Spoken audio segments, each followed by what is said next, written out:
What's up, guys? It's Yato. I'm back with another video. This time, bringing a new series of content to the channel where I talk about new gen manga and invite guests, hopefully, to come chat with me about them.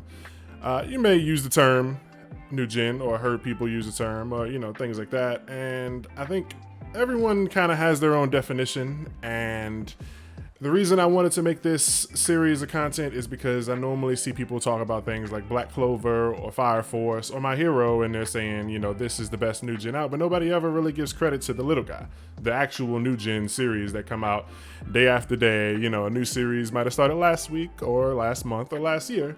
So I wanted to bring some spotlight to those new series on this channel in this series. And today I'm joined with my good buddy Zanka, who I've known for a good 10 years or more. What's up, man? Hi, everyone. Happy to be here. Thanks for having me on, and looking forward to the conversation. All right, all right. And so today, the series that we'll be talking about, some of you may have heard of, some of you may not. It's cool either way. If you have heard of it or if you haven't, just sit back and, enjoy it. We're going to be talking about Gachiakuta by K. Arana, a new series that started, I want to say, a little over a year ago now. I think it just hit 62 chapters or 61, and it's by the assistants of Okubo, who made Fire Force and Soul Leader. So we're going to be talking about that, and, let us know in the comments how you feel, if you like the series, what your thoughts and things like that. So, to start off, I got to ask you, Zanka, when you hear the word new gen, what comes to your mind?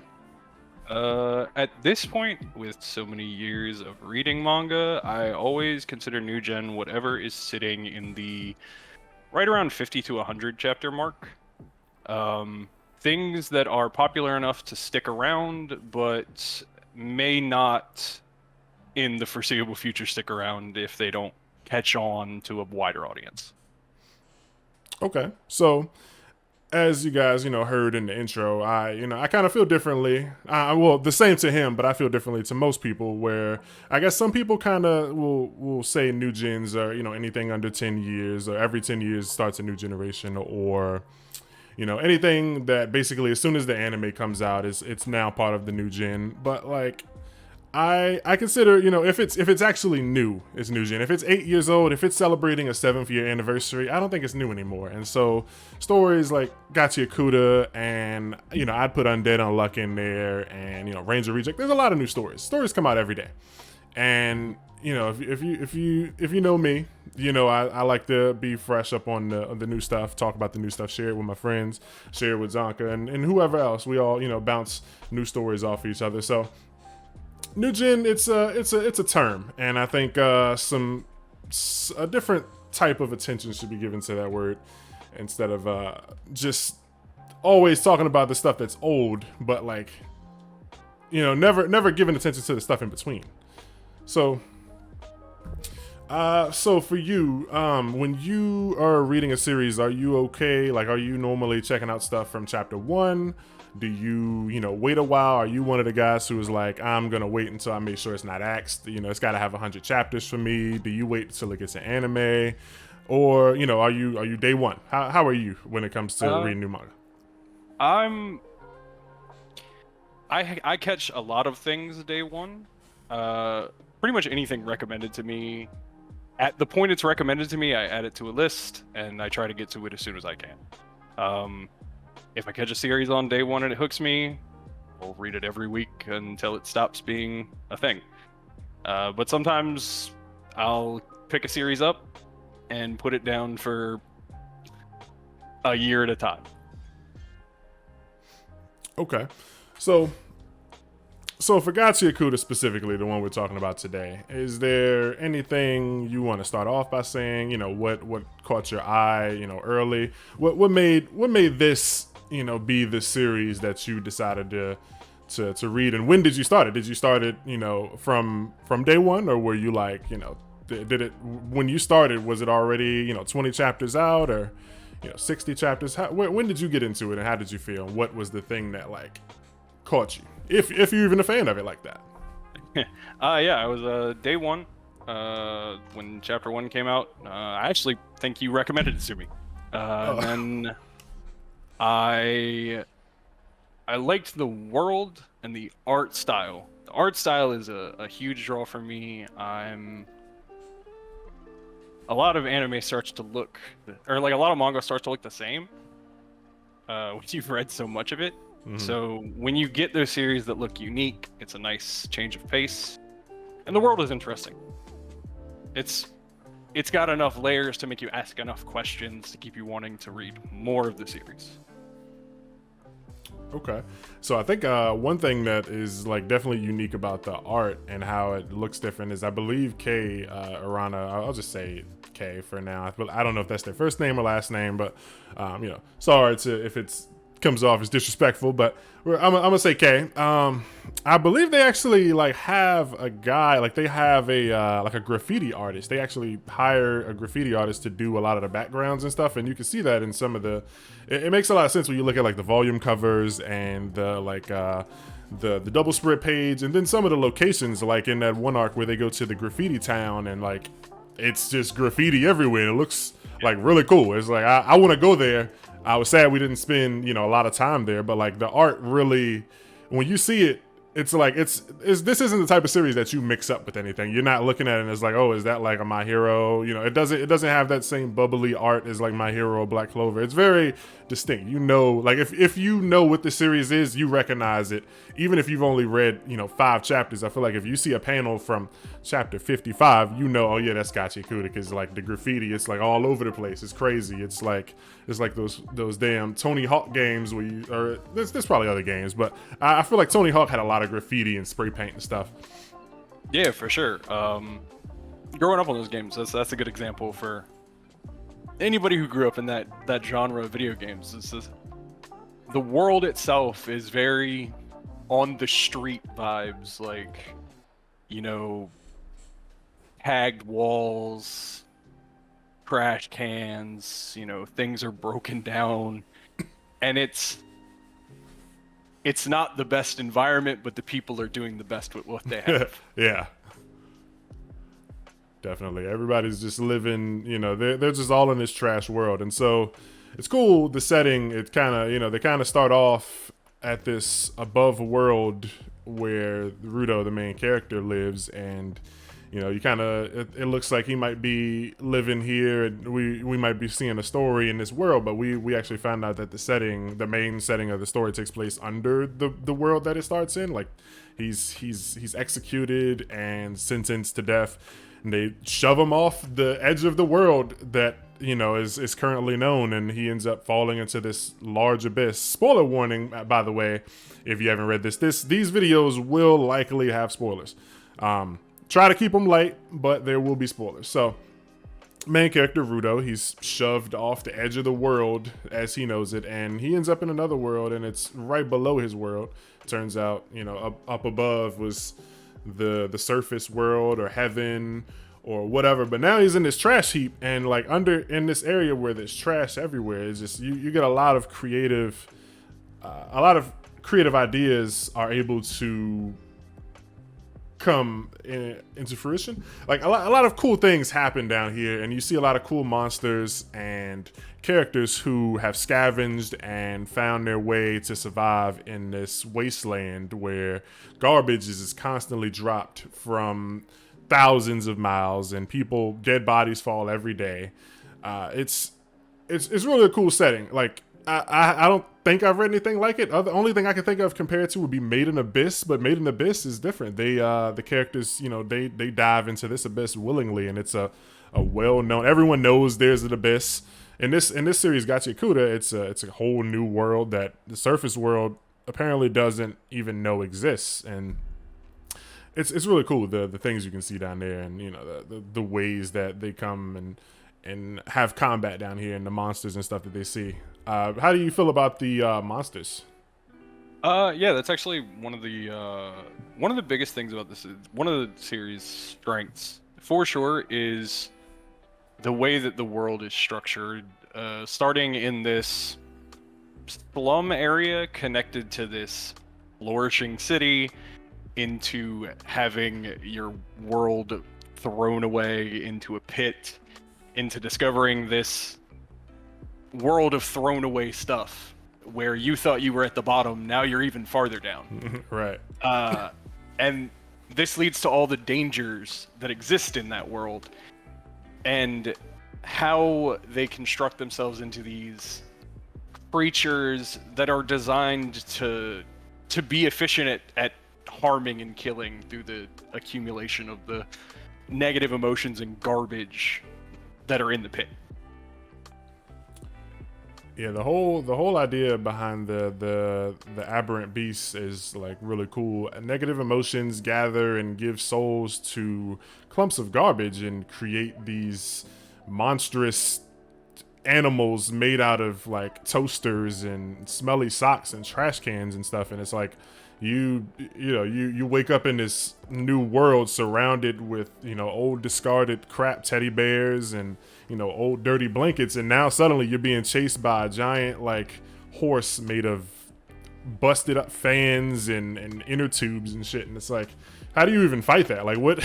It's not a normal animal. It's not like a horse normally where it's like I could just however you kill a horse as a person, like if it's a dog, you're like, all right, I kick it, However you kill a horse as a person. I don't kick dogs, but if a crazy dog is running at you, like I could probably like kick it in the nose or something. It'll back up if I start swinging at its nose. But you see this like giant monster made of like 6-pack plastic, the plastic that comes with 6-pack bottles, and you got smelly socks on it, and a blender, and it's broken picture frames and shards of glass. It's like, where's the weak point on this thing? So it's like, I imagine it being really terrifying for somebody like Rudo, who just kind of wakes up in this world and he's just being stared at by like 3 of these things, and then he gets saved by one of the coolest characters, probably the coolest character, I think. We know his name is Engine, so I'll go ahead and spoiler alert. His introduction is like super cool. I've seen a lot of people do like the comparisons to Urahara from Bleach, where he like appears and he's got the umbrella, and I hate those people. You'll probably be one of those people, but I don't hate them for real. But if you compare it to Bleach, stop it. But it was really cool. Engine showing up and like saving him with the umbrella, and he's just looking over. It was a cool ass moment. What did you think about Engine and his whole design so far? So at that point in the series, I was really hoping that we weren't just going to dive into Rudo trying to survive for the next 100 chapters. So introducing this character and giving us the perspective of that there are people down here. And we've got a whole new, set of beings to figure out. And introducing that they are stronger than whatever this new beast that we've just been introduced to is, gives you an idea of what you can expect from the series without revealing too much of how strong or how able things can get as you go. Excuse me. Yeah, excuse me, little chest flutters there. I agree with what you said. It definitely shows a new level of power which Rudo didn't know existed, and like coming from that surface world, I really wonder like how much of the underground is known to the surface dwellers, and like if they know that they're sending people who will most likely die, but like if they survive, do they know that like when I kick you off this ledge, like you have a 99% chance to die, but from the fall. But even if you don't die, there's these giant evil toaster monsters that are gonna like eat your lunch and destroy you. I wonder if they know this, and if it's like, we don't want to go down there. We toss our junk down there to make more, like they're basically feeding the alligators, in those movies. Or, there's always the scene with the king, and he has the jester come over and dance or something, and if you don't like it, he thumbs down, he falls into the pit with the alligators. Did they know there's alligators down here is what I wonder. I hope we get into that more later. Do you have any, thoughts on the surface world before we, start? So I think the perspective I have on stuff like that is that like it's the view of the world from the privileged. Those who have at the very top probably do know that there are people down there, there are beasts down there, there is a world down there that suffers because of their actions. But if you told everybody that, everybody might do something about it. Yeah. And that might make your life a little bit harder. And so those at the very top don't want to say anything, and those below the very top don't know, so those at the bottom get thrown into the pit. Yeah, so we know the main character. His goal basically is to make it back up to the surface world and basically get revenge on the people who framed him and sentenced him to death. And it'll be really interesting when we eventually get that plot line, unraveled or whatever, and Rudo makes it to the top, and we see these type of situations where if there is like a king or a president or something like that of the upper world, and how they approach these situations and tackle a returned executee, a guy who's been sentenced to death, who comes back from the death and is like, y'all been dumping trash down here, somebody's got to know about this shit, and it's people down here, everyone's sick, and they can't even like walk out into these zones because they wear these gas masks or whatever to like keep them from getting sick with whatever garbage funk is like flowing around. They got all the garbage juice. And I can't wait to see what happens when he does eventually make it back, and if there even really is a way back, because some characters do say that he can find a way back, but it could be a lie. It could be people just using him to get what they want because they see that he's got potential and he's powerful. They could use him and eventually send him. They could be just telling him that they're gonna send him back, or they know a way. I feel like they do know a way, but it wouldn't be a manga if we didn't get some misdirect or some characters lying about stuff like that. But I can't wait to see more about the surface world. But primarily the story is taking place in the underworld for about 99% of it, so surface world isn't really talked about. There isn't really much to say. We can move on. As far as the story, is there any points or any areas of the story where you feel like it clearly is inspired by another, like JJK being clearly inspired by things like Hunter or Bleach and things like that? Do you see any inspiration anywhere else, or do you ever feel like this? I know it looks different, but do you ever feel like, yeah, this, I can tell this person liked this? Yeah, honestly, it feels weird saying this as somebody who hasn't seen enough of the series yet, but it feels in the power system very JoJo's as far as how it's structured. Like, no character's abilities when you first meet the character are even remotely what you think they are. Yeah. Like, in a lot of modern series, like you can look at stuff like Demon Slayer, anything like that, you kind of have an idea of what characters do the moment you see them. They might have some unique things about them, but you get a general sense of how they are as a character. But I feel like Gachiakuta excels in this world of like, the characters don't present anything unique because the world they're in isn't unique. It's the leftover remnants of things that people didn't want. So they're not using the weapons that were built to be weapons. They're using what they have, what they can use. Yeah. That's a good point. And JoJo's, people are using, they're fighting and having combat not with actual guns and swords, but like the characters themselves. And even though they have stands, they often, use a lot of the environment and the world around them to fight. Like in JoJo's, you'll have something happen, like a guy, will punch another guy, and then like a ladder will fall on him and he'll die from the ladder. Like sometimes you get like a punch out, but a lot of times, people are dying to just everyday objects like an iron or something. Like somebody might get punched in the face with an iron that's been heated up by a stand who can control lava or something. And it is a lot of crazy combat applications with the abilities and like the world around people in JoJo's. But Gachiakuta definitely takes it a step further with having characters cherish items that then become these Jinky, which I wonder if the official translations, like when this gets like an anime, if they're gonna change it to like cherished objects or something. They're probably. I hope they keep it as Jinky. I feel like I always like the first word when it comes to like translations. I feel like the first one I read is always the best one. So like if it's Jinky now, but they change it to like cursed junk, obviously I'm gonna like Jinky more.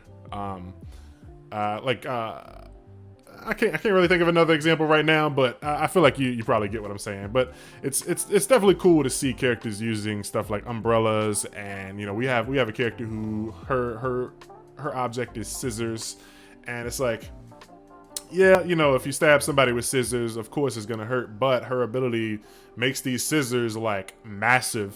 Like they might normally be small enough for her to put in her pocket, but when she activates her ability, the scissors become like probably as big as her or bigger. And now it's a whole different problem. It's not just, you getting stabbed from 5 feet away. It's she can cut your body in half with these big ass scissors from like 6 feet away. Or I think the scissors, she said they don't have weight to them because, like, to her, I guess the objects still keep their original mass, so like the scissors are light, and she will be flying around and swinging them with her foot and stuff, and it's like, this isn't normal. this isn't like fireballs. This isn't what we're used to in most like anime and manga, where characters are either punching stuff really hard or throwing like a fireball. And it's really cool where we got, people doing stuff like shooting off keys from a keyboard as projectiles, instead of just, I'm gonna use gravity to fling a bunch of rocks at you, or I'm gonna throw a water dragon at you, which is used like a million times now. I'm tired of water dragons. But it's really cool how the world around them and items, just random everyday objects, are used in combat in this series, and it's pretty unique. Yeah, Go ahead. one of the things that makes the power system, I guess, read so well to me is that the reason that she's able to wield those scissors like they are weightless is because of her connection to them as an item. They're an extension of her body. And that's kind of the basis behind all the Jinky that we've experienced, is that they're important to the point that the people who have them regard them as special items no matter what condition they're in. Whether they're completely trashed and broken apart and worth nothing to anyone, they still cherish them. So they're given more value and more ability than an average item. Yeah, it's really cool how people are able to take things that are busted and broken and still just, I believe Rudo's ability specifically was to bring out the full potential in an object, even if someone else wasn't able to do that. Like, there's one guy, he couldn't become what they call a giver, but he cherished an object, and I think the rule, if I remember correctly, was like, if you cherish it long enough, then it will become a Jinky. If you like put so much heart into it and care for it enough, you'll become a giver, and that object will become a Jinky. And Rudo, his gloves allow him to do that to basically anything he grabs. So like, I might really like my ink pen, but I didn't give it enough love for it to evolve into a Jinky. But Rudo is so attached to his gloves that were given to him that he can just grab my pen and immediately turn it into a sword. And that's really cool. It lets you see the potential of objects that people don't even realize they have themselves. Like, I might not know my pen can become a sword, but when I see him use it, it's like, wow, that I was right about this thing. Like, the pen in this case is mightier than the normal sword because I could put it in my pocket. And it's yeah. That's so I think the hierarchy of the society, where we have the privileged society on the surface level, there's no Jinky up there because people don't care about their items. Yeah. Their items are trash. Rudo lives in the slums, but he doesn't just live in the slums. He cares about other items than what he has. He cares about the trash and things around him. He doesn't understand why people are throwing things away the way they are. He doesn't understand why nobody cares about the items that they're throwing away. And so it translates to this ability to cherish items that aren't cherished by others. And that's a really unique way to interpret the power system that you've developed. Or like, other characters have this item that they're attached to that has some substantial ability, whereas Rudo's upbringing in a society that has more than it needs, but leaves people to fend for themselves in conditions that aren't sustainable, has made him more adept at doing something that other people can't. Right, we see him like from the start, like stitching up teddy bears, and he's like a dumpster diver. He's going through, and he's like, bro, why did they throw this guitar away? This is a perfectly good guitar. Just replace the the one broken string, and it's like up there, they don't care if it's broke, if it's busted, if it's leaking, it's in the garbage. But Rudo, he sees this teddy bear that's like missing an eyeball. He fixes it, and it's clean, and it's like, yo, I can give this back to somebody. Somebody will love this teddy bear. This is still a usable guitar. These are perfectly good shoes. They just got a little dirt on them, and that upper world definitely they definitely got their nose in the air. Everyone up there, where they're to the point where they can throw away stuff and then look down on people like Rudo, who doesn't throw things away as soon as they're deemed to be not ideal. As soon as it's a little busted, he's like, they're like tossing it away, and it's crazy. My wife gets on me all the time about like having stuff for too long. She comes in the room and like my chair right now is busted, and if she'll come in here and say, you don't have to live like this, and she'll just tell me to throw my chair out and get a new one. But it's just a perfectly good chair, man. I'm just like Rudo. I'm not gonna throw my chair away yet. I gotta get a new one. It's that man brain, man. Yeah. Like you find a cord that doesn't connect to anything in your house, but you're like, but if I find whatever this connects to, yeah, I'll have the cord. Yeah, or what if I need to like fasten something? What if I gotta like load a couch into the back of a truck, and it's like, well, what do we use to keep this? I got that cord that I could have threw away. There's uses for this stuff. Garbage. I can just tie it now. Yeah. And no. Honestly, I'm the same way, but we have to learn to let certain things go. But I agree with Rudo in most cases. Like, if it's not busted beyond repair, then if it takes a little bit of effort to restore it, just put the effort in. Why are you getting rid of things that you clearly put, time and effort and money into? Right.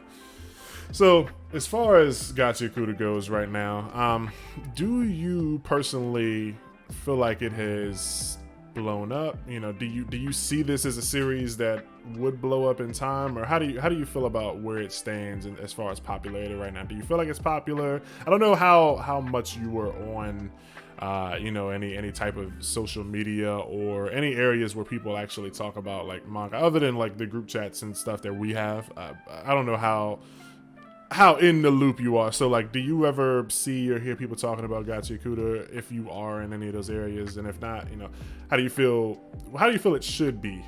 Do you think it should be popular? So I'm in a weird place about Gachiakuta. I think the series is great. It definitely has some fixable issues.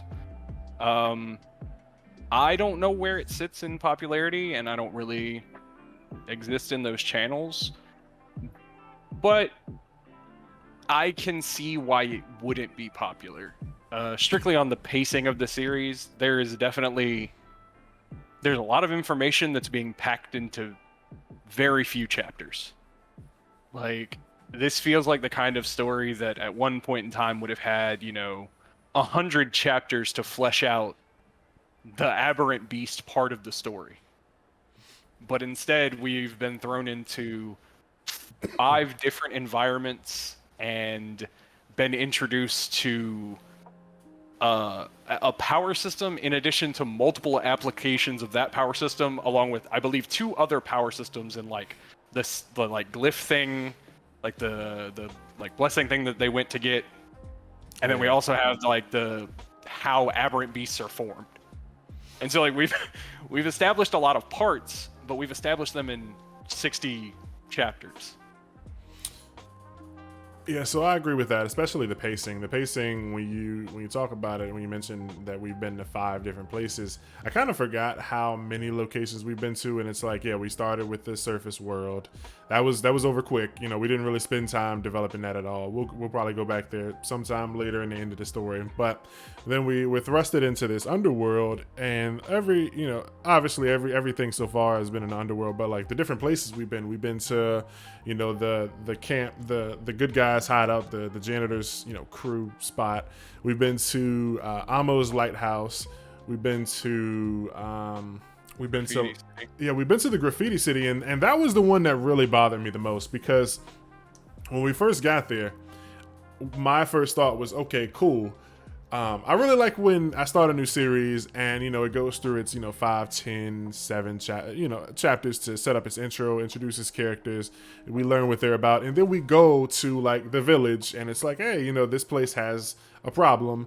Let's solve it. We show off the main character's cool ability and, you see, like, a cool power from the bad guy side. And, somebody has a problem. There's usually, in most stories, there's like some little girl who either her dad died or she's like an orphan, or well, that she'd be an orphan, or her family and her people are oppressed and there's some evil ruler in that area, and it's like the good guys come in and they're like, hey, we got to stop all this bad crap. But this graffiti town, we get there and there was a lot of good setup and a lot of really cool characters, and there was a lot of potential to do these things and have a long arc, but the arc was like 4 chapters long and we didn't spend much time there at all. I know the goal here, reading it weekly, I kind of forgot. I think there might have been a break chapter there at some point, but I kind of forgot that like our whole reason for going there was to get this glyph that you mentioned, where they went to Graffiti Town and it was like, we got to get like a blessing so that we can walk in the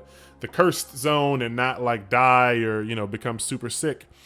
But there was only like one person in the town who could bestow this glyph or blessing over somebody, a buff basically.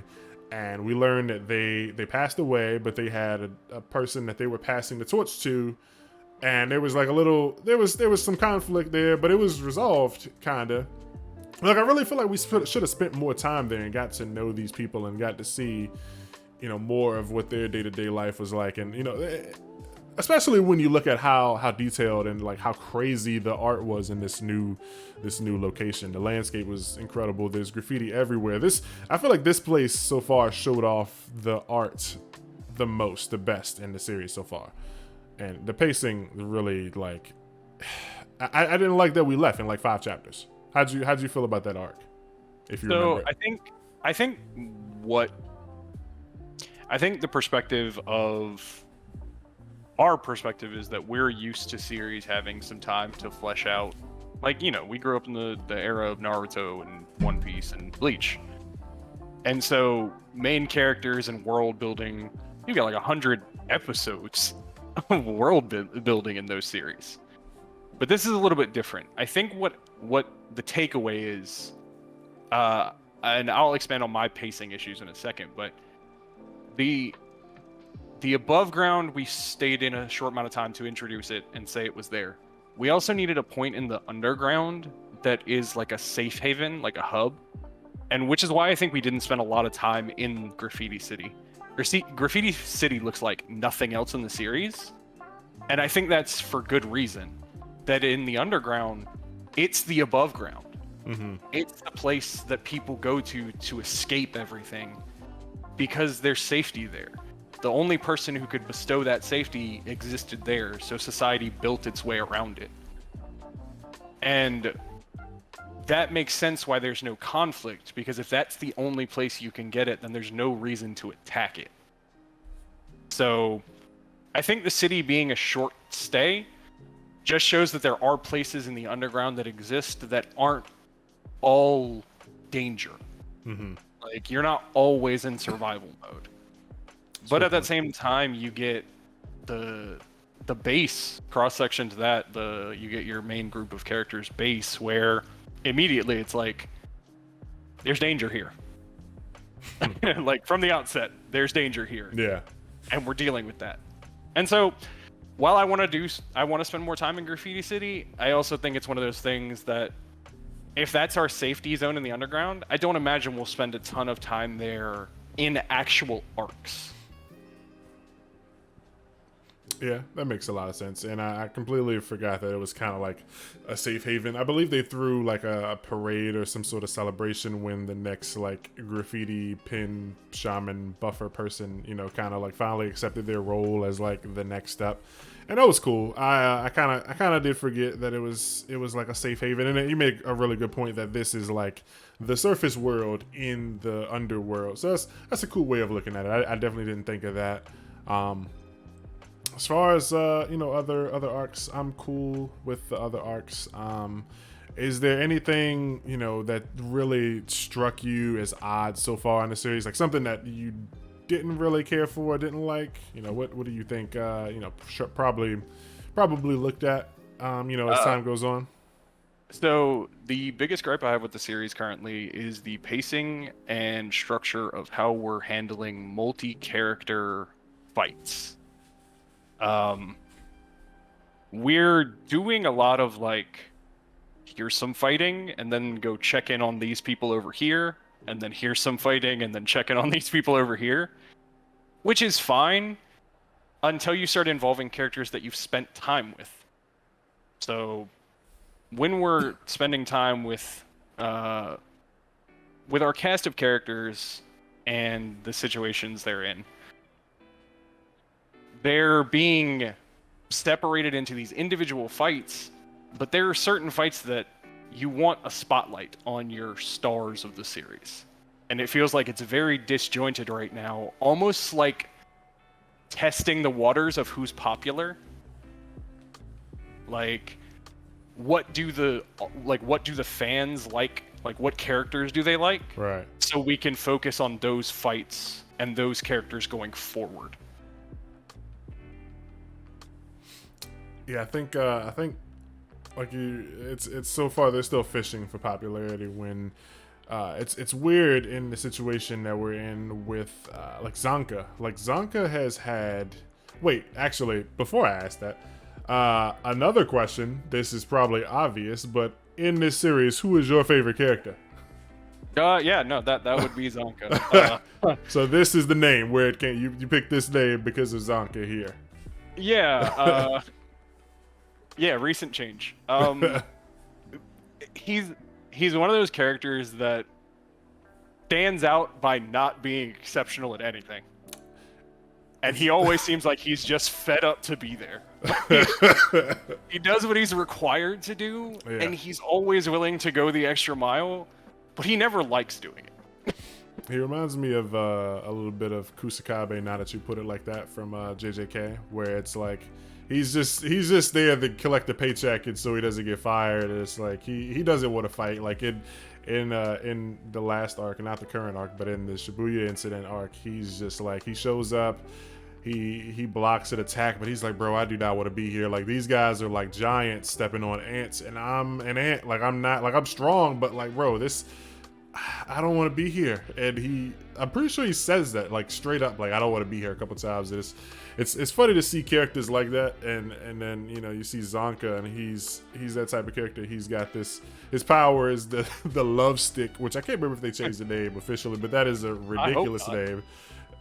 And we're introduced to this guy, like he's like assigned to train Rudo, and they're like fighting with a plunger, and shit is thrown, and there's poop on people's face, and it's a good time. Zanka's a fun character, but he's also, I feel like he's definitely a fan favorite, like 100%. And it's weird because I thought Engine would be the guy. I guess Engine is still a fan favorite, but Engine's more like, I feel like Engine's more like the Gojo as far as appearance. Like people love to see Engine. He doesn't even have to do anything. Just him being on screen, everybody's like, "Whoa, Engine!" Because he's like the pretty boy. But like we haven't seen anything about Engine, and so something that kind of bothers me with the story, and I hope it gets fixed.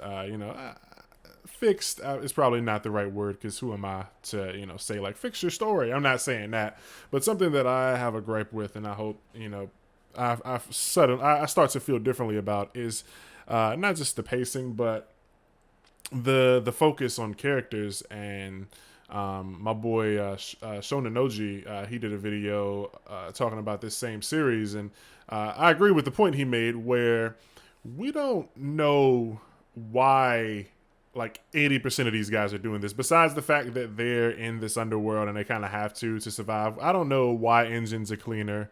I don't know why I think Rico, the scissor girl, I don't know why she does it. I don't know why a lot of these people do it. And I mean, it's weird to have so many chapters and not really know the backstory for like any characters. Like other than Rudo, I feel like it took like 30 or 40 chapters before we actually got a legit backstory. And that was with Amo, the girl with the dirty boots. And she was also a character who was introduced in the arc that we got her backstory. So we met her at like 32. They have their fight for like 3 chapters. They go back and forth, and then we get her backstory at say 35. Her backstory is like 2 or 3 chapters long. It's a pretty disgusting backstory. You know, some weird abuse stuff going on. But like we get her backstory, and then after that, her arc is kind of ended in that arc, and like it took like 30 or so chapters to get another backstory besides Rudo. We know why she is the way she is, and we know pretty much everything about her, but like then she isn't really a part of the story. Like something comes up later, I won't spoil it, but she has been targeted or whatever, and something still is going on with her, but she's not in the story physically. Like we don't see her anymore. She's not a cleaner. She doesn't join the team. And so we got her backstory, and then like as far as I'm concerned, she's out of here. Like we'll probably see her again some point, but she could very well be not even a character anymore. It could be over for her. And so we get characters like Zanka who get a lot of screen time, and like we just recently got his backstory, some of it, and I was very excited to see that. But at the same time, I don't really know how to feel about this current arc, because like you said, we get these scenes where a lot of characters are split off into different sections to fight off with different bad guys who we don't know anything about. These bad guys aren't like, it's not like Shigaraki chapter 7. We know what he's about. He hates All Might and he wants to kill everybody. And these are new characters for the most part. Like there might be like one character. Jabberwock is the returning character, and it just felt weird to me because we already saw Zanka and Jabber fight like 20 or 30 chapters ago, and so I felt like it was oddly placed or timed that Zanka and Jabber get so many chapters to fight again in this new arc when there's like 12 other characters present who could get a lot more screen time and fights. And part of me feels like Kei Arana wanted to get the Zanka and Jabber fight out of the way early, just so that like later, so that they don't have to come back and like near the end of the arc be like, oh yeah, Jabber and Zanka are fighting, and it's like we're at the peak of the arc, the climax is about to happen, and then you cut away to a fight that we already saw. So I kind of feel like showing a fight between 2 characters that we already saw early is probably a good way to do it, but it's interesting. I'm still waiting to see how it goes because the fight is kind of over, but we know it ended in a different way. So I'm waiting to see who this new character is. But for most part, I was very excited to see. I'm kind of rambling and going on, but I was very excited to see Zanka had a backstory, and there's characters in his past who he cares about and wanted to beat and stuff like that. And we saw that Engine was a part of that. Engine was there. He came and recruited him. That was really cool. But I feel like 62 chapters to finally start understanding why this guy is the way he is kind of weird. But maybe I'm alone. How do you feel about that? So if we take like something like One Piece and condense it, and were to say that like if you needed to introduce the Yonko, the Shichibukai, the admirals, all your main characters and your major players at the top of the board in the first 100 chapters of your series, how would you do it? Yeah. So I think the ground we're treading is we need to introduce a lot of moving parts, because our main character is driven by anger and is driven by a desire for revenge, and has been presented with both sides of that revenge. He's been presented with a side that can potentially get him back to the surface if he's willing to help out. But now you have the other side of that where somebody wants to destroy the surface. And he's in this moment of what path is best for him, and what path, will he choose? We don't know yet. But I think the problem that, like you pointed out, is that we don't know a lot about our characters individually. We've still got a general idea of what's going on in the world, but now we've even introduced more factors of that after the Amo stuff. So when you brought up the Amma stuff, how we went to the tower and we got her backstory and then we moved on. I think the reason that we got her backstory and the reason that we took the time to do that is to show that things are bad, but things are worse right after that. Yeah. We introduce this character, we free this character from legitimate trauma.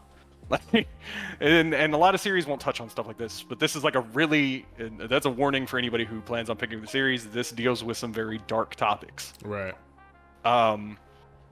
But in dealing with those, we introduce a character and we kind of bring this light into a character's life that hasn't experienced that. But then immediately our characters who have just done this good thing are met with the reality that it didn't matter because somebody else went in right after and crushed it. And so not only have we introduced a new group that is worse than the level of disgust we already had for the world that we were looking at, they're willing to go farther. They're willing to not just be horrible to one person, they're willing to take from anyone to get what they want. And so if we're trying to cram all these characters into a condensed form, it is hard to pace it out to where you get information on each character. So I imagine that, like with Gojo, it took some time for us to get a backstory, like a long backstory. And once we had it, it cleared up a lot of things about his character. Like, it gave us a better understanding of him as a character. And so I think our backstory with Zanka gives us more insight into him as a character, and I imagine we'll go through the rest of the group and get kind of snippets. But even if you look at One Piece, when they had their introductory arcs, you don't learn everything about the characters in those arcs. Mm-hmm. You never do. And if this is going to be a longer series, like if it's planned to be a longer series, I think that's the struggle in the early chapters. How much can you fit? How many new characters can you introduce without characters feeling lost, like without readers feeling lost? Right. I think you pose a good point when you bring up like Gojo, because we know he's the strongest for the first X amount of chapters, but we don't actually get his backstory until like 70. I'd have to double check. I feel like we knew Nobara's kind of backstory early on. We know she's, from the country. She moved to the city. We know a bit of Yuji's backstory. I don't think we know much about Megami. There's some characters we know a bit about here and there, but I also feel like, I don't know, in JJK, starting out early, it's probably a smaller cast of characters, but there's also the fact that, like, you got nowadays, in order to not get axed, you kind of gotta just bust out the gate with like a lot of like action and story. You gotta have your cool swaggy characters, stuff to make people go, I gotta read this. And there's not usually a lot of time to cram in like the boring backstories, and people don't want to see the sob stories early on. I mean, I feel like when you don't get them early on, you be like, hey, why don't we have it? But then like when you do get like a backstory in chapter 12, it's like, bro, it's chapter 12. Why are you like, like, I want to see some fights. I want to see, why you want me to keep reading this story. So it's like, it's one of those like, damned if you do, damned if you don't. You can't please everybody type of things. But it always felt weird to me personally that I just don't really know. Like, I don't know. Like, Engine, we're introduced to Engine first, and we don't know damn anything about Engine, but we know he's cool as hell. We know he's like the best. Swag. Yeah, he's just dripping swag. He's got the umbrella. His helmet is fire. Yeah, the world. I guarantee whenever this gets an anime, I'll get his damn helmet or whatever. That shit's cool as hell. The umbrella, like, there's gonna be a lot of cool fan art and cosplays of his character. And a lot of the characters, I will say the characters dress very baggy and wear a lot of clothes. So I hope that wherever you are cosplaying these characters, it is not a hot city or whatever, because these outfits are not like for warm weather. Like the current fight, I was laughing. I read the newest chapter, and it's the, I forget, Rico, the scissor girl, and she's fighting the chick with the like electrified hair, and her pants are so baggy. And I was just laughing. I was like, bro, if this were an anime, like, this shit would not be working. You'd be tripping over your pants and falling, and she's just like cartwheeling and throwing, crazy kicks and flips and stuff, and running, sprinting, dodging scissors. And it's like these outfits, don't you cosplay these, you're gonna have to be careful not to harm yourself with these baggy ass pants. Get your get all these buckles snagged on like a door or something.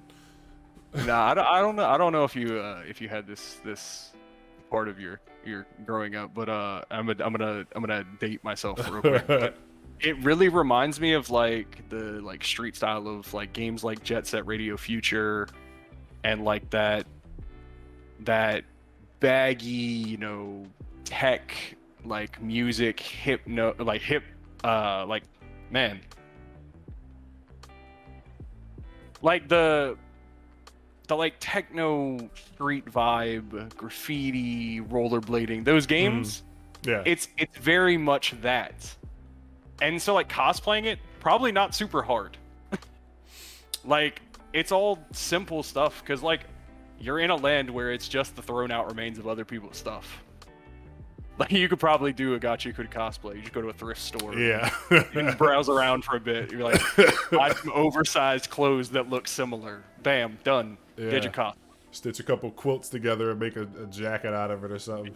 Bend an umbrella a couple times. Yeah. Engine cosplay. Done.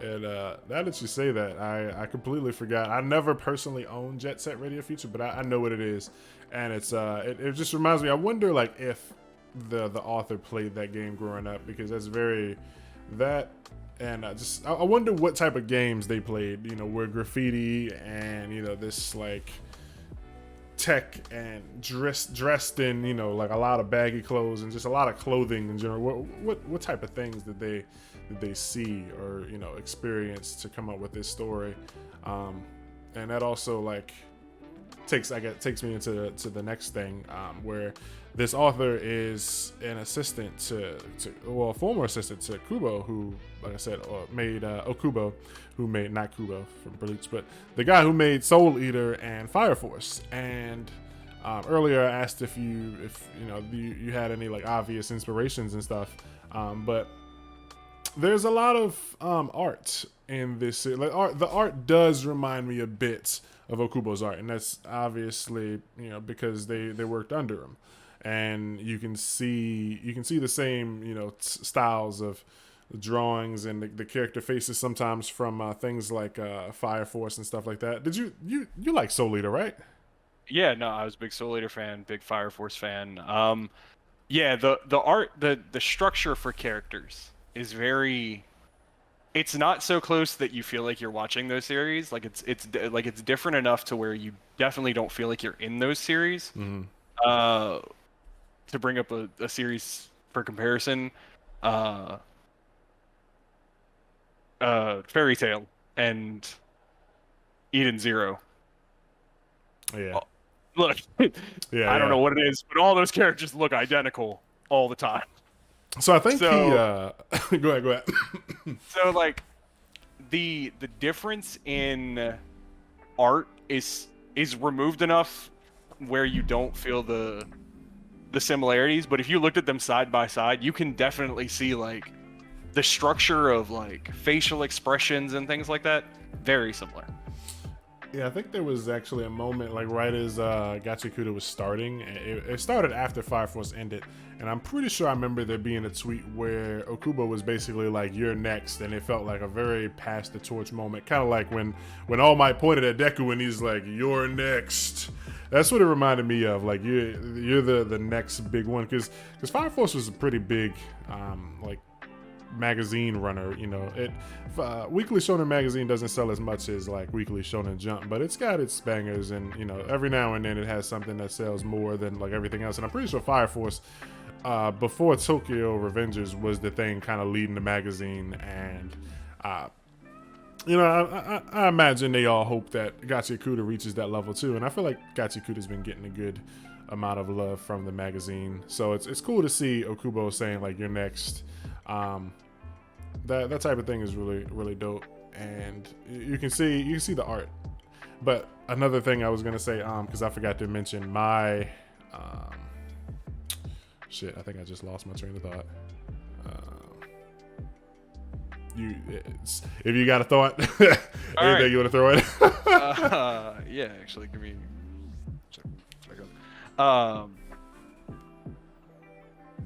Oh, so in regards to like how reading the series week to week may feel different than like reading it as more of like by arcs, you won't get this weird lull where I think we experience the fights week by week and we see, you know, 16 chapters of not even 16. Say we see like 12 pages of a fight and then we cut to another fight for 5 pages and then the chapter ends and we have to wait until next week.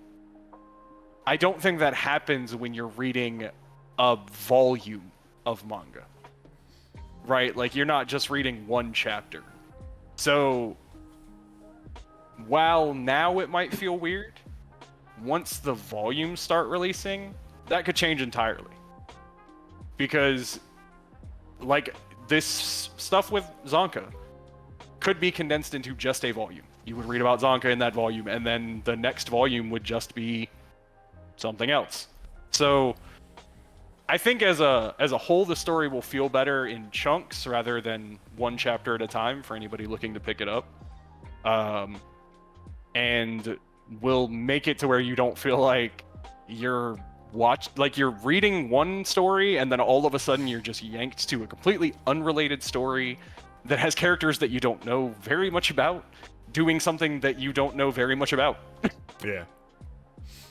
I got my thought back. So earlier when I asked how you felt about like the pacing and things like that, the thought is really trying to run away from me, but it's like I got it.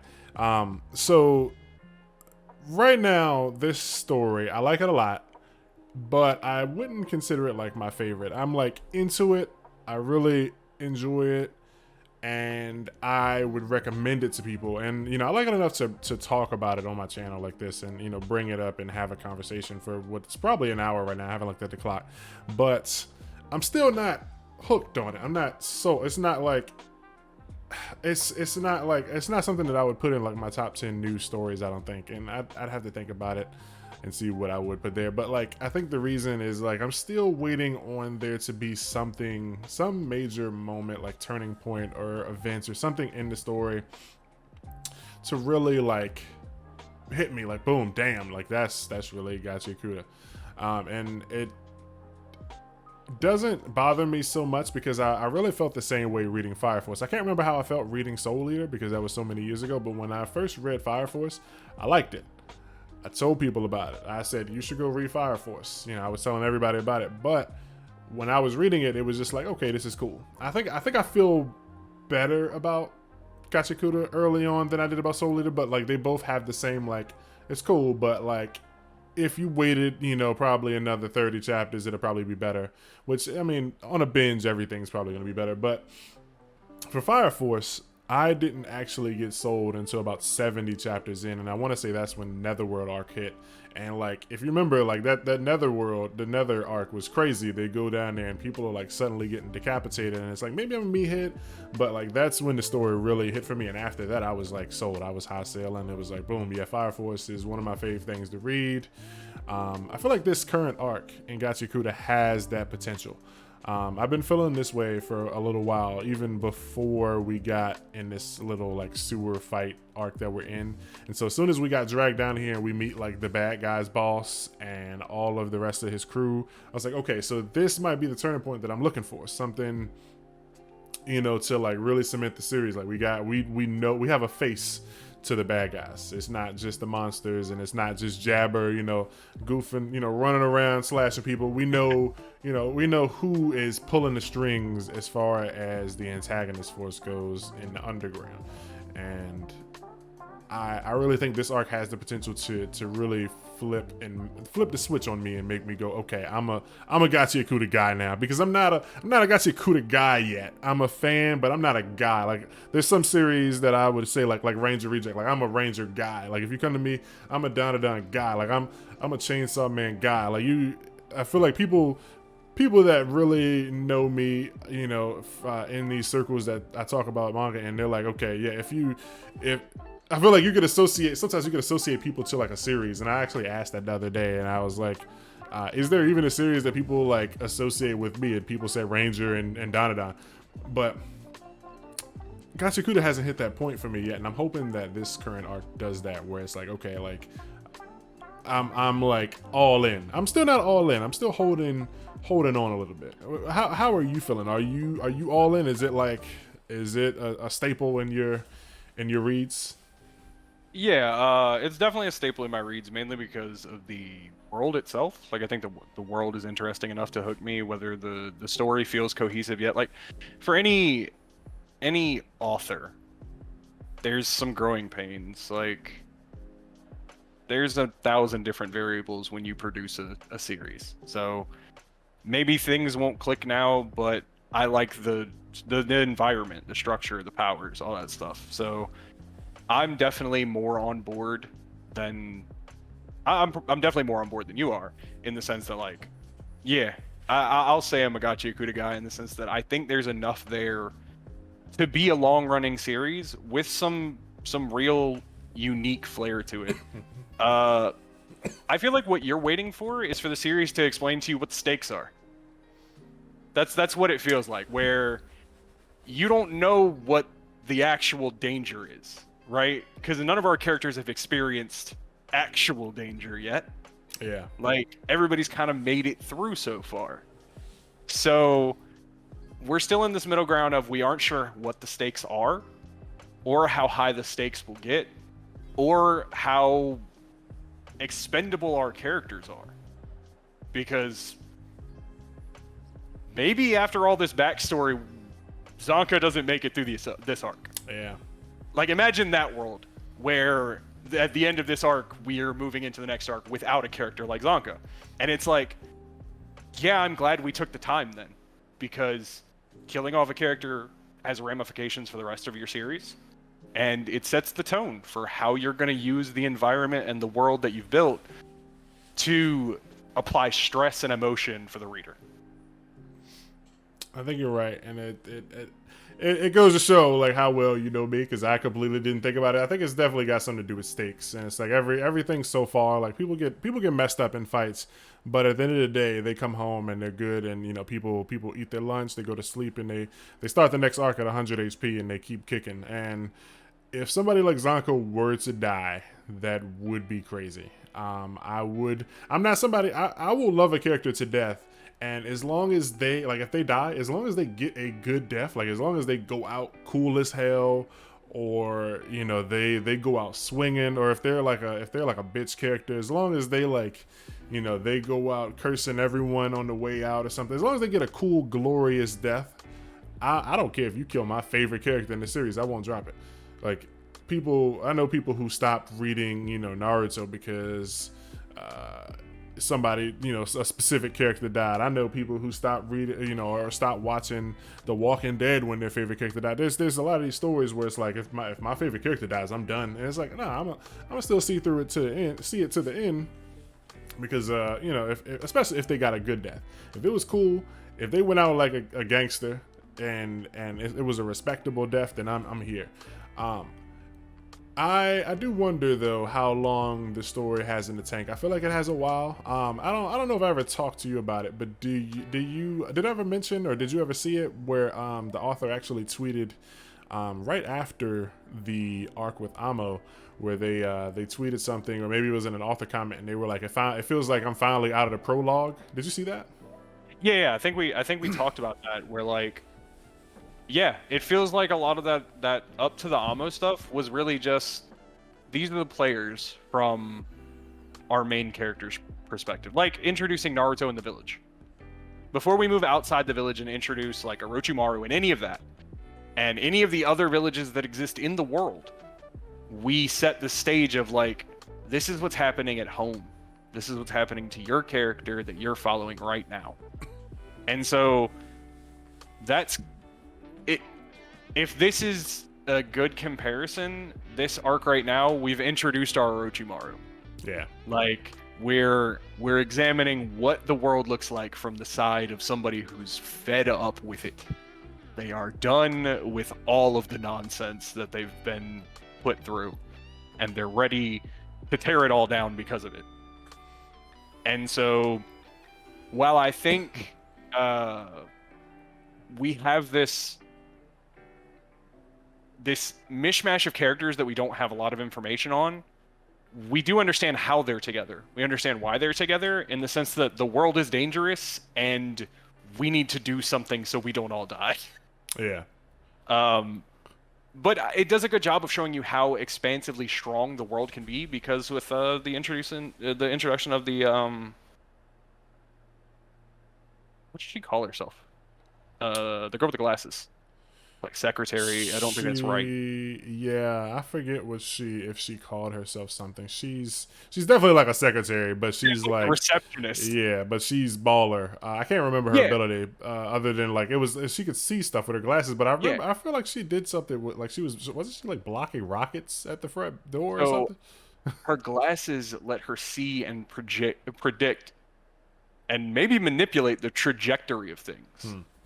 So like, she just stopped all of the. She was attacked by a lot of people with rocket launchers and everything else, and she was just like, "No."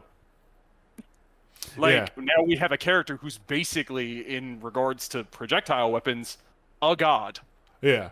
Like, And this is with glasses, mind you. Like we were saying earlier, like people are finding like crazy ways to use everyday objects. Like this woman, her Jinky, her blessed or cherished object is her glasses, and she can do like incredible things with these glasses. So there's a lot of creativity in ways that the author has made just an everyday object like a pencil or even gloves have like remarkable abilities and have crazy combat potential.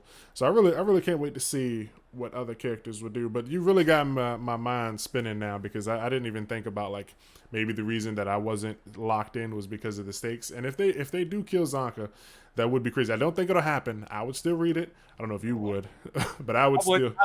I would certainly still read it, because like the thing about killing a character. I mean, spoiler for anyone who hasn't gotten this information yet.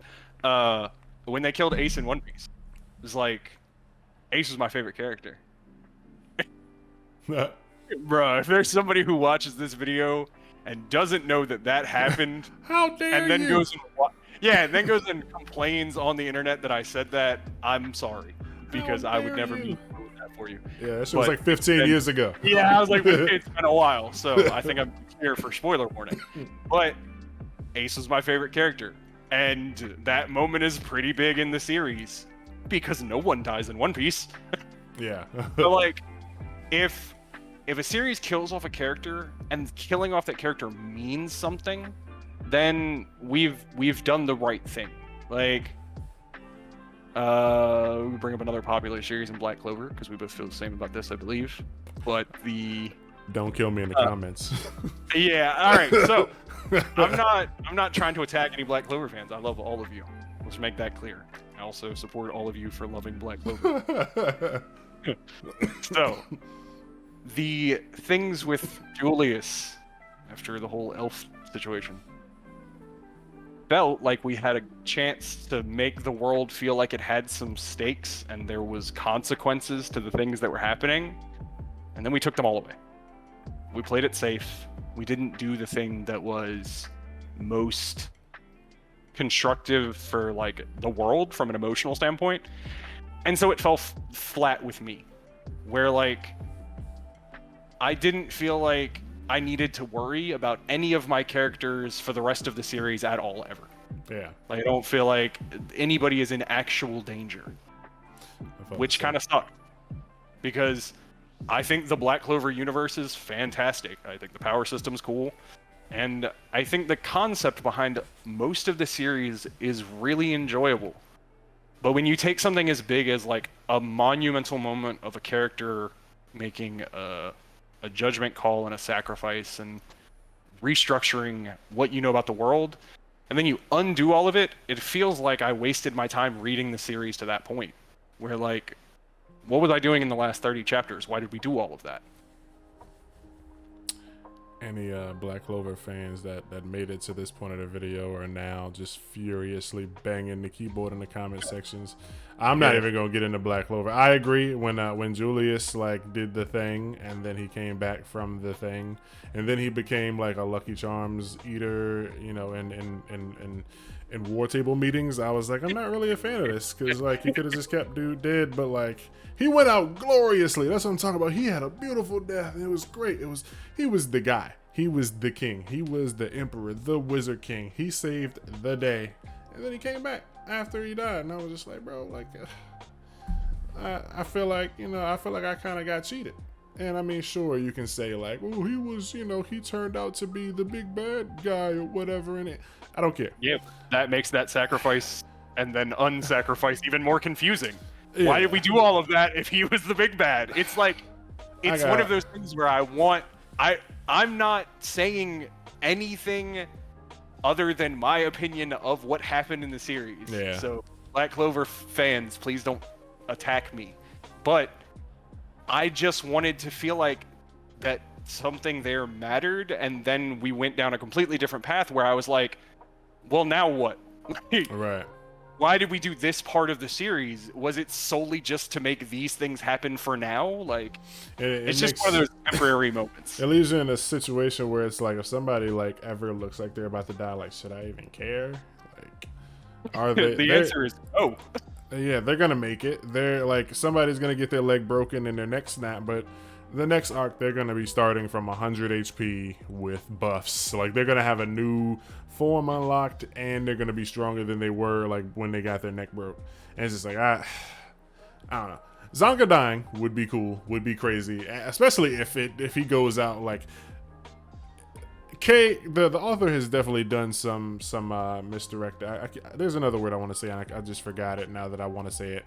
But with the whole like Zanka flashback arc, and then we find out that like the drugs have just screwed with his brain. I was definitely hyped because I was like, okay, Zanka is gonna like power up, level up, and beat his ass. And he was like, you know, I'm super buff and strong, and it was all an illusion. Dude's just coked out on the ground. He's done. None of this is real. Great moment. I think like I think that really, honestly, up till that point in that fight, I was like, this feels very standard. Yeah. It felt very normal intro shonen fight, which is something that I think the series excels at, in that it doesn't feel like a regular shonen series. The world doesn't feel the same. The stakes don't feel the same. It feels a lot darker, a lot grittier. And so, compared to like Marvel and DC, like DC stories are generally darker toned in their presentation for their popular series. I mean, outside of like Superman, but you know, you look at like Batman or something, it's more of like a gritty, you know, there's more evil to it, right? Yeah. Now I'm gonna say, like, I'm not big in superhero comics, but I know it's a slippery slope, so that's another fan base that might come and try and break our necks. So I'm gonna avoid this one. That's why I'm keeping it as like general, is like, because I imagine there's tons of dark Marvel stories. Yeah, I'm somebody's sure gonna I've heard some ridiculous ones. Somebody's gonna jump in here and say, read the Flash issue, you know, the run by you know Donnie Donson, you know, 815 to 843, and it's just the darkest thing that ever came out. I get it, we get it, but you know, it's for the general audience who is trying to get a feel for the series. Those are the people I'm talking to. I'm not talking to you super fans. I'm talking to the people who want to get an idea what the series is about, and if they want to pick it up. I think it has plenty of good things going for it, but this like really standard shonen approach to the fights felt off. And then we got to the end of this one, and that reveal was kind of one of those moments of, okay, so things aren't all heroes are gonna win. Yeah. Like, we're not doing we're watching our good guys triumph over the first villains. We're watching the series unfold. Yeah. Like, we're getting an idea of how, because we just, like, you mentioned him coming back, but more of that makes sense now that I'm like looking back on it. With, he talked about being in employment for someone else. Zanka? Jabber. Oh, Jabber. Yeah, he did mention that before. Yeah. Yeah, so like he was coming to find Rudo because he had information that he existed and was a sky person. Yeah. And so now tying him to our like next arc makes it make more sense that he's back. Yeah. And I guess this was Zanka's chance to prove that, because like in their first fight, Zanka isn't really like, it's a 2v1. Yeah. Right. So I just kind of assumed this being like Zanka's redemption against him, but we didn't go that route. Right. I And like so it. like, I was like, hey, I'm here for it, and I think Jabber's power is cool. Ridiculous. And Jabber's cool as hell. yeah, he's just like he's the right kind of unhinged for a series. Yeah. Like he's like Joker-esque almost, where I'm not really sure what his motivations are at this point. I'm not sure what he's there for. Yeah, it seems like he's just there to spread chaos, and he found an organization that will let him do that, and his allies are powerful enough that that they will have his back, and he won't just get beat up and locked up for doing what he wants to do. Yeah. I like him. He's cool. So yeah, Zanka, man, Zanka down would be crazy, especially if they sacrifice his ass to that wall. But yeah, so we've been going at it with Gachiakuta for a while, man. Is there any other words you want to share but with the people before we head out? You know, do you recommend the story? I think I know your answer, but you know, let the people know. Yeah, no, I definitely recommend it. I want to thank anybody who views this, and any feedback you give. Leave a like, comment, subscribe, and shout out to Yato for having me on to talk about the series. I'm always happy to put more series into the universe for people to check out and enjoy. Yeah, man. Like he said, thank you for watching, guys. You know, hit that like button, drop a comment below telling us, you know, how you felt about the conversation. And, you know, if you have any other topics that you want to hear talked about on the channel, hopefully I can get Zanka back on here for any other episodes. But, you know, in the future, I'm going to try and have more people on. So if you're interested and you know me, you know, hit me up. I'm going to put my information, my Twitter and stuff like that in the link at the bottom. Zanka, if you have any social media or anything, you know, let me know and I'll plug it in the bottom too so people can know where to find you. And then, you know, this has been maybe the first, maybe the second, maybe the third episode of a new series that I'm going to try and continue for a while. I like this type of content. Reviewing stuff is cool, but doing chapter reviews weekly by myself doesn't really hit like getting into a room and talking with someone about something you love. And this bringing new stories to people's attention is what I like to do. I like to talk about the new stuff. Everybody else, you know, kind of forgets about the little guy, the Gachiakutas, the Donadons, and it's like, you know, Black Clover's the best new gen. Nothing against Black Clover, but it's just like that's the first thing that pops up in my head when I think of new gen. I just see the flashbacks of people saying Black Clover's the best new gen. I'm like, have you heard of Gachiakuta? So that's what we're doing it for. Fingering them further. Yeah, if you like this video, please hit the thumbs up. Please subscribe if you aren't already. Hit the little notification bell or whatever, you know, whatever type of things YouTube has down below. I'm going to be coming out with more videos like this. Got another one already in the works. I already know who I want and, you know, what we're going to be talking about. I don't know how long this video is. This shit might be long as hell. So that's it, man. Thank y'all for watching, and thank you, Zanka, for joining me, man. Yeah.